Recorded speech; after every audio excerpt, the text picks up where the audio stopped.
Welcome to the 1 year challenge. I'm trying to get every achievement that I can in WoW in 1 year. Let's get into it. Today is the day. This video will not end until we are out of Pandaria and on to the next expansion. So in the last video, we covered every raid. We also finished all of the Isle of Thunder. And I say finished because I am happy to say I finally got the Stormbreaker achievement. So a little IRL stuff happened, and I managed to get away from work for 3 weeks. For those interested, my father had arm surgery. I had to take care of him for a while. But don't worry, he's doing a lot better now. But in that 3-week time, I got a lot of Pandaria finished. Mainly that Ritual Stone achievement, that was a pain. And I finally figured out how to get that Sorok form from the Crumble Bundle. It's a quest that you get from the Sun Reavers called Skin of the Sorok. Once completing it, it is a permanent unlock. All you have to do is stay unmounted in Igaluk, and it will transform you. But with that recap out of the way, we have a ton of stuff to cover. And sorry if I sound panicked, I'm not. I just drank a lot of energy drinks. That, and I'm happy with being done with that hour-long pain fest that was that video. So, getting into what we have left.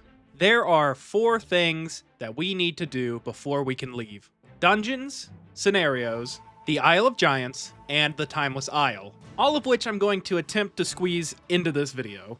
So just to get the hard one out of the way, we are tackling scenarios first. And in an effort to conserve time, I'm going to challenge myself by only giving the scenario 1 sentence of description, as well as only giving the achievement 1 sentence. With that, let's start. First up is Greenstone Village. It's being attacked by evil spirits, and they want us to put a stop to it. There are 2 achievements. One is for returning 6 stolen kegs without taking any damage. The other is for completing the scenario without using any of the brew that they give you. And we are skipping Unga Ingu because I didn't get any achievements for it, sadly. Next is a brewing storm. I already explained this scenario in the first video, but as a refresher, you make lightning-infused alcohol and defend a village from a bunch of invading Sorok. There are 3 achievements associated. Don't get hit by lightning, don't get hit by Swamp Smash, and defeat Borakula with 6 Guardians still alive. With that, we move on to the Crypt of Forgotten Kings. It's a Tomb of Dead Mogu that we are ridding the Shah from. There are 3 achievements. Defeat the Shah without taking any damage from red clouds, defeat the Shah with 20 stacks of uncontrolled anger, and step on a floor trap. Next is the Arena of Annihilation. This is Pandaria's take on an arena quest chain that happens in multiple different expansions. There are 2 achievements, but I only got 1, which you get for defeating Liu Yang without taking any damage from Flame Wall. Next is the Brew Moon Festival. It's like Brewfest for Pandarans, but they get attacked by Yongol. There are 2 achievements, but again I only got 1. And it's for completing the scenario without letting any of the Yongol set houses on fire. Next is the Assault on Zanves. Basically, we're laying siege to one of the Kaipari trees that the Mantid are protecting. There is 1 achievement associated. It's for defeating the final boss without taking out any of the Swarmers. Next, we are on to Theramore's Fall. This is a scenario where we nuke Jaina's house. There are 2 achievements. Defeat Baldric without destroying any of his totems, and destroy Big Bessa without being hit by its ram or its cannon. With that new crater formed, we move on to Dagger in the Dark. This is a scenario during the Horde campaign where Vol'jin gets betrayed and stabbed.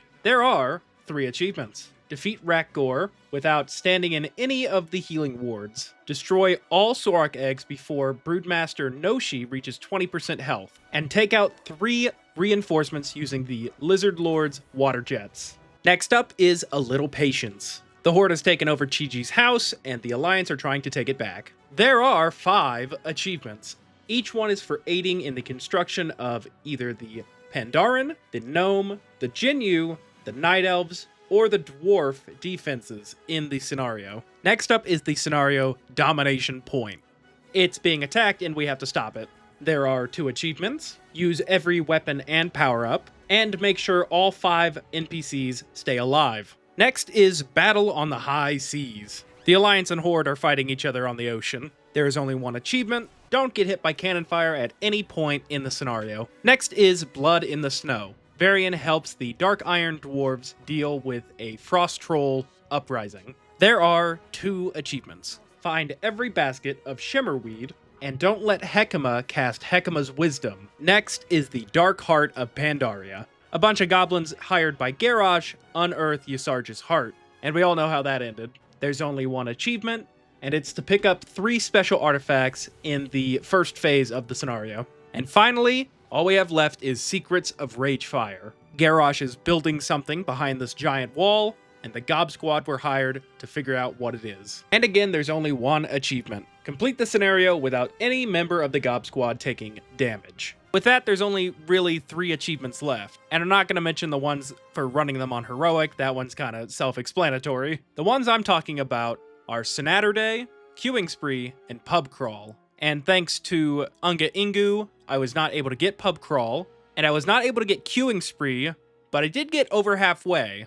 I was able to get Senator Day. That one wasn't too hard. It was just doing a bunch of scenarios on a Saturday. But with that, we're done with scenarios. And who knows, maybe I'll be able to get the rest of them on a live stream. Speaking of, you should totally go follow my Twitch. But with scenarios done, we move on to dungeons. And we're going to tackle them in the order of how they are put in the adventure guide. Except we'll be going backwards, starting at the Temple of Jade Serpent and ending at Gate of the Setting Sun. And I will not be going for any achievements as I'm making this recording, because frankly, I'm tired of trying to do things in Pandaria. I want to leave. And we're going to tackle the dungeons just like how we tackled the scenarios, with me doing my best to keep this to 2 sentences max. So with that out of the way, let's enter the Temple of the Jade Serpent. So after the events of the Jade Forest, with the statue being destroyed, a lot of the Shah that were unleashed raided the temple and corrupted those inside. There are 3 achievements that can be found within the temple. And I know I said I wasn't going to attempt any currently, which is true.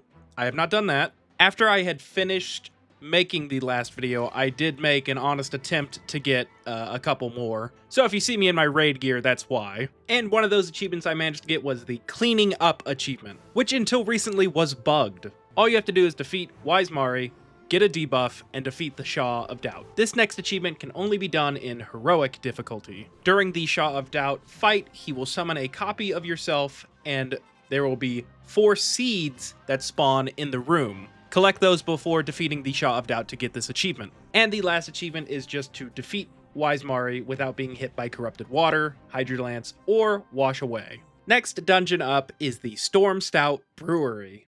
After all the Storm Stouts left to go help in the Dread Wastes, the brewery was left to Uncle Gao, who subsequently let it fall to ruin. There are 4 achievements, of which I only missed 1. That one being the Keep Rollin' Rollin' Rollin', which is to hit Ook 20 times with rolling barrels. Sounds easy until we remember that any damage I do, 1 taps. So we move on. Next achievement is to smash 100 vermin with a single hammer swing. Not super hard, you just gotta wait for a long time, kill one with a hammer, and...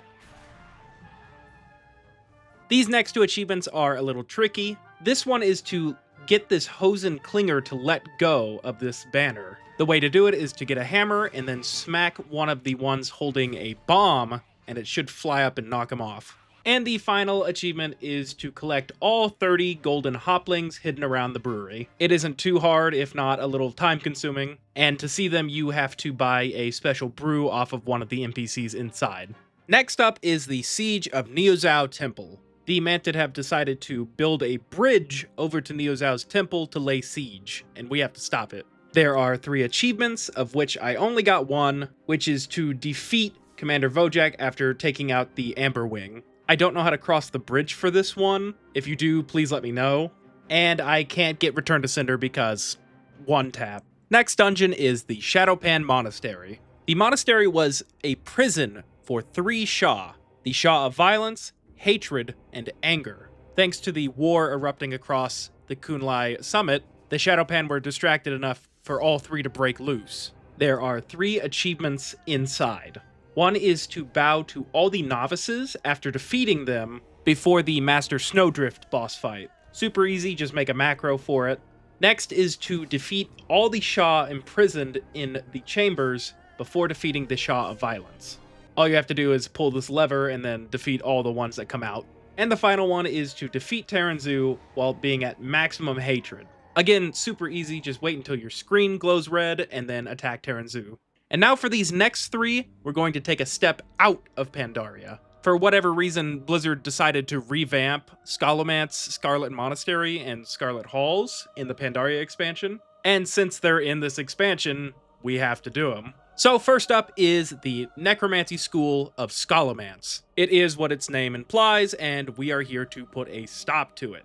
There are 4 achievements inside. I did not get Schools Out Forever because I believe that needs more than one player. I did get the other 3. The first one being to defeat Rattlegore before he does anything. The next is to defeat Jandis Barov before she does anything. And the last achievement is to defeat a Kraskenovian Carver that has 99 stacks of Boiling Bloodthirst. Super easy to do, you just pull the room and then pick them off one by one. With that done, we move to Scarlet Halls. So there's a faction in WoW known as the Scarlet Crusade, and they're personally one of my favorites because of their premise. They are worshippers of the light, but not in a priest or a paladin way. They worship the light as a cult, and anyone else who doesn't worship the light will be purged. You see, the way that the light works in World of Warcraft, you don't have to be pure of heart or have good intentions.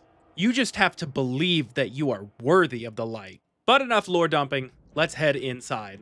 There are only 2 achievements in this dungeon. The first one is to defeat Houndmaster Braun without killing any of the dogs. And the last one is to get a combination of 8 players or NPCs caught up in Armmaster Harlan's Blades of Light. And this is fairly easy to do, you just have to dodge his ability a few times until enough NPCs spawn and then get hit by it. Alright, with that done, we hop over to the Scarlet Monastery. And there are 3 achievements inside. First one's pretty easy. You just have to let Thanos summon 3 spirits and then attack him. Sadly, I didn't get the second one, although it's really easy to get. What you're supposed to do is let Brother Korloff light all of the nearby training dummies with one of his abilities and then defeat him. But for some reason, it did all but 1 for me. So I'm definitely going back there at some point to get that. And the last achievement is to allow High Inquisitor Whitemane to cast Mass Resurrection and to defeat all of the revived Scarlet Judicators. Super easy to do, you just wait for her to do her move and then attack them. With those out of the way, we can return to Pandaria. The final 2 take place in the Vale, and we will be starting with Mogushan Palace. After Lei Shin was put to rest the first time, all of the Mogu were scattered and they struggled to attain some form of power. This resulted in a king being born and multiple clans following their rule. But we're here to dismantle that. Inside the palace, there are 3 achievements that you can earn. The easiest of them being to defeat Gekken within 5 minutes of being spotted by a Glentrock scout. Easy to do, just blast through the area and then one-tap him as soon as you can. The next one is not so easy. There are 5 Jade Quilin hidden around the palace, and to get this achievement you have to find all of them. And the most difficult of them being right here, where you have to do some parkour to get up on this torch in order to grab it. And sadly, I could not get the achievement for pressing the button. I actually got really close to doing it, but it didn't pop up. So with that, we just move on. And we are at the final dungeon, the Gate of the Setting Sun. So, for millennia now, the Mantid have been trying to break down the Serpent's Spine, constructed by Lei Shin, but the Pandaren don't want that, so every generation they defend this wall from the siege. And inside this dungeon are 2 achievements. The first is to trigger 15 explosions within 15 seconds during Kiptalok's encounter. It's a little tricky to do, you just have to dodge all the bombs he puts down until there's so many that there's no possible way that they won't all go off. And the last one is to gain 3 stacks of resin residue by defeating conscripts. So before you go down to the final boss fight, if you follow the spine, you'll see 3 really big Mantid, and all you have to do is kill them and then stand in the goo that they drop on the ground. With that, we are done with Pandaria's dungeons, and all that leaves is the Timeless Isle and the Isle of Giants.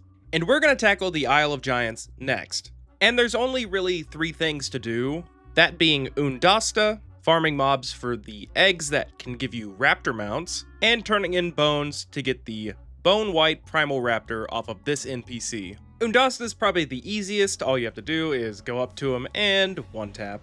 He does have a chance to drop a mount, but I'm not going to farm that, so we'll just move on. Next up is the eggs. Every dinosaur on this island has a chance to drop a primal egg, and after holding onto it for 3 days, it has a chance to hatch into one of 3 types of primal raptor. And I was very lucky. You see, these eggs have a chance to give you the exact same color, which is really annoying. Because let's say if you already have the green Primal Raptor and it hatches and gives you another one, you've just lost 3 days of progress. But again, I was very lucky. I only had to wait 9 days in total to get all 3. But with those out of the way, there's only one thing left to do before we can leave. There's an NPC in a cave named Kuma. He is an undead Zandalari and he wants just a whole lot of dinosaur bones. And he actually offers quests to turn in dinosaur bones, ranging from 1 to 10,000. And of course, we're only interested in giving him 10,000 for the mount. Which means that for the next few hours, I will be killing dinosaurs for their bones. Which really wasn't that awful, I just booted up some YouTube and I went to work. And after a few hours of grinding, we have all the bones that we need. I also forgot to mention that this is where we got the achievement Zandalari Library Card. There's a large Zandalari camp near the bottom right of the map, so I just spent some time grinding them out, and we eventually got it. I also got a handful of pets out of this, but we're not too worried about those.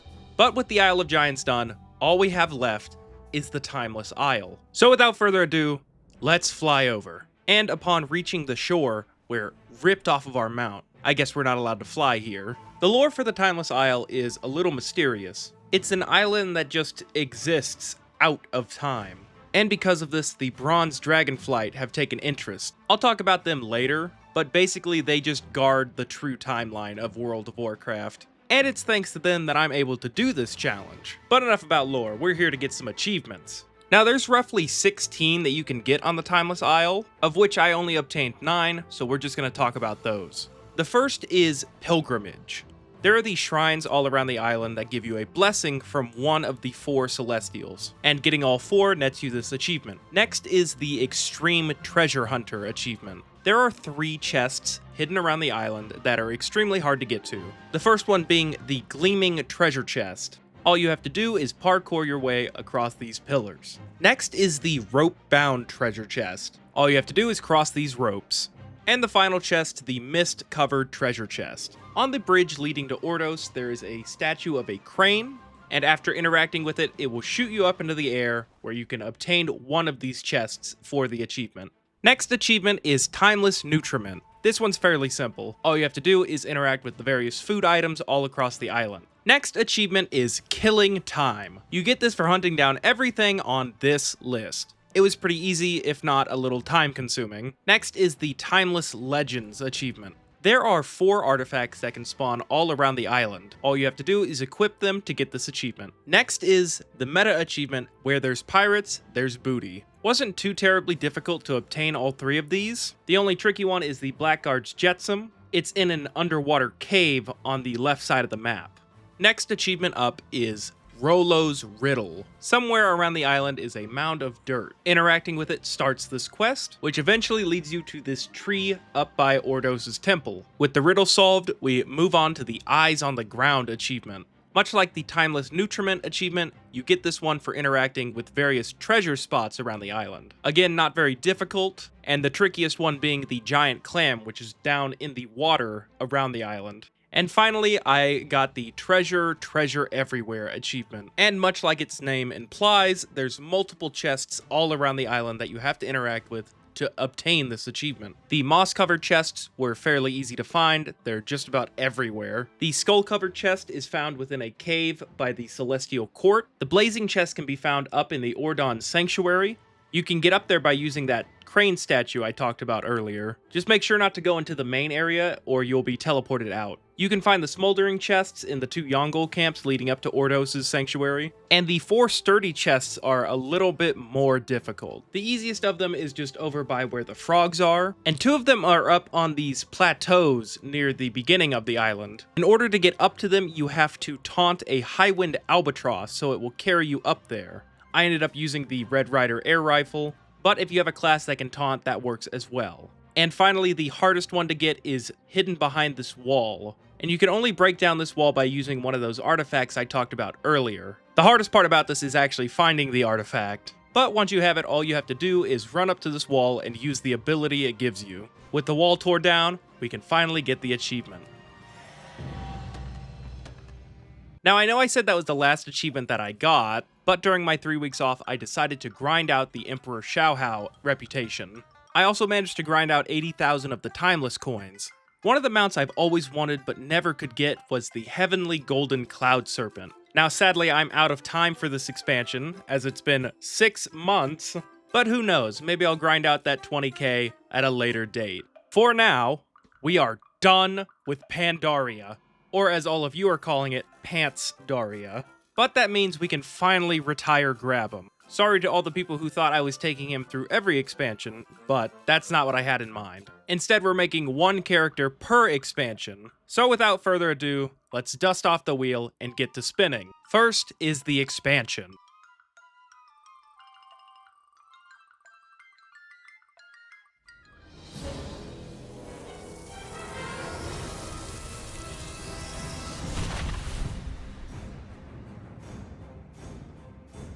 And now for the faction.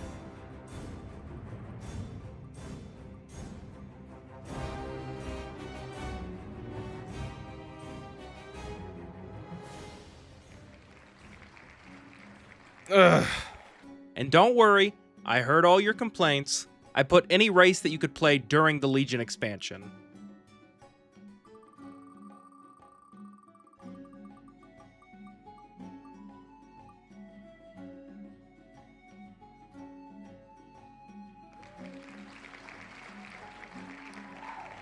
And finally, the class we'll be playing.